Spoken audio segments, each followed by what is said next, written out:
Ari Kriting sebut rumah milik sang istri, berharap rumah tangga baik-baik saja. Ari Kriting mengaku dirinya tidak memiliki apa-apa. Dia menyebut rumah milik sang istri Indah Permatasari.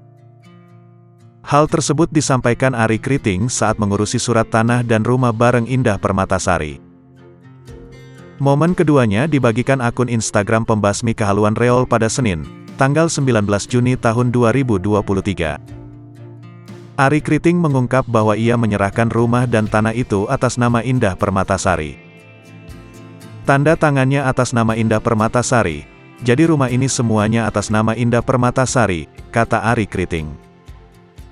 Saya hanya berharap bahwa rumah tangga ini akan baik-baik saja, kata Ari Kriting. Karena kalau terjadi sesuatu yang buruk pada rumah tangga ini, saya akan tidak punya apa-apa, sambungnya.